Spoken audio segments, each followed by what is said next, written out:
I'll never forget the look in my husband's eyes that night. How quickly joy drained into something colder, something that made my stomach twist. It was supposed to be a simple joke, a harmless quip at his birthday dinner. Instead, it became the crack that split open the life we had built together. It happened at a crowded Italian restaurant downtown, candles flickering, friends laughing, wine glasses clinking. When the waiter set down his cake, everyone leaned in, cheering for him to blow out the candles. And then, God, I don't even know what possessed me, I made the joke. "Careful, honey," I said, smirking. "Don't waste your wish on me when you could wish for that cute new intern at your office to notice you." The table erupted in laughter. To them it was light-hearted banter, the kind of playful jab couples make all the time. But his face didn't match theirs. For a brief second I saw him flinch, his lips tightening before he forced a smile. And just like that, something in him shifted.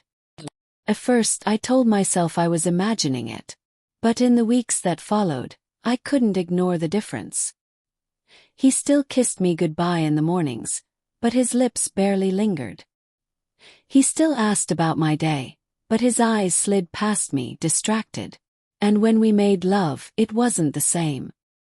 His hands were there, his body was there, but his heart felt miles away. Terrified me. One night, after another evening where he came home late claiming back-to-back meetings, I tried to break through. "Are you mad at me?" I asked, voice small as I stood in the doorway of our bedroom. He looked up from unbuttoning his shirt. "Mad? Well, why would I be mad?" "Because..." My throat tightened. "Because of that joke. At your birthday dinner. I shouldn't have said it." He froze for a second, then shrugged. "It's fine." But it wasn't fine. It was the kind of fine that left my chest hollow. A month later I stumbled onto the truth. Not because he confessed, but because betrayal has a way of slipping through the cracks no matter how carefully it's hidden. It was a Thursday night. He had left his laptop open on the kitchen counter when he went to shower. Normally I wouldn't have snooped. But the glow of a new message caught my eye. The subject line flashing like a taunt. "Last night was amazing." My hands trembled as I clicked. Her name was Claire. The intern. The one I'd teased about. The one I'd unknowingly thrown between us with my careless joke. The email wasn't explicit, but it didn't have to be. Words like "can't stop thinking about you" and "wish we didn't have to hide" were more than enough. My heart plummeted. When he came back, hair damp, towel slung around his neck, I was still standing there, screen glowing with evidence. "What is this?" My voice cracked, but I forced it out. "Tell me this isn't what it looks like." His face drained of color. He walked closer, eyes darting between me and the laptop. For a second, he looked like a man dangling at the edge of a cliff, trying to decide whether to fight or fall. Then he whispered, "I didn't mean for it to happen." The words split me open. I wanted to scream, to throw the laptop at him, to claw back every moment I had trusted him with my heart. But instead I stood frozen, tears blurring my vision. "How long?" I asked. "A few weeks," he admitted. After your joke, I don't know, something just." "Don't you dare blame me," I snapped, my voice suddenly sharp, rising from the pit of my stomach. "Don't you dare pin this on me." He held up his hands, almost defensively. "I'm not blaming you. I'm just saying, it planted a seed. It made me wonder if you saw something I hadn't let myself admit." The room spun. My own words, that stupid joke, had become prophecy. The days after were hell. We lived under the same roof but in different worlds. I cried in the shower where he couldn't hear.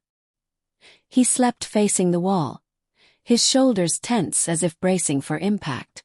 Every glance between us carried weight, every silence screamed louder than words. Friends noticed. "You two okay?"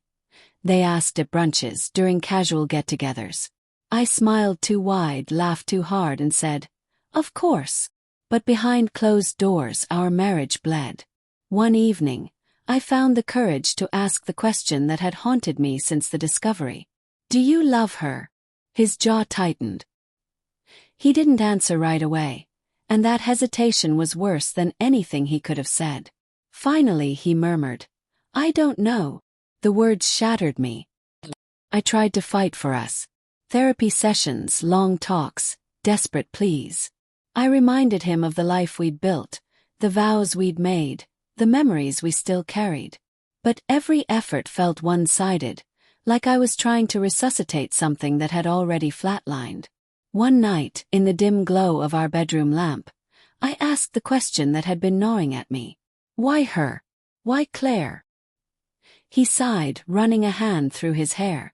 Because she made me feel wanted, desired, like I was exciting again. With you, it started to feel like I was just routine. Routine. The word sliced through me. We had built a life together. Mortgage payments, grocery runs, Sunday morning coffee. To me, that was love. To him, it had become a cage. The breaking point came on a rainy Saturday morning. I woke to find his side of the bed empty, the sheets cold. A note sat on the nightstand. "I can't do this anymore. Sorry." That was it. No long explanations. No apologies that could stitch the wound. Just silence. I sat there, clutching the note, rain hammering against the window. My chest felt hollow, my hands numb. It was over. Not with a bang, not with a screaming match, but with a quiet surrender. In the weeks that followed, I moved through life like a ghost.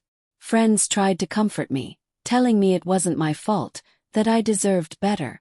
But in the darkest hours of the night, I replayed that birthday dinner over and over. The laughter, the candlelight, the way his smile faltered after my joke. Had I cursed us with my words?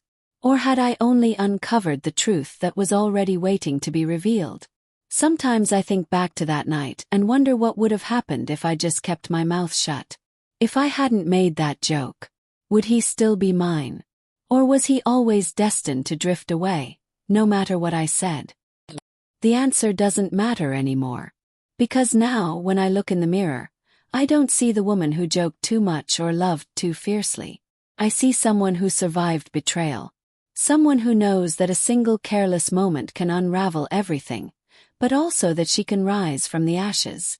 And as for him, I heard through mutual friends that it didn't last with Claire, that she moved on, leaving him alone in the wreckage he created. Maybe that's karma. Maybe it's justice. But me, I've stopped looking for meaning in his choices. I've started looking for myself again.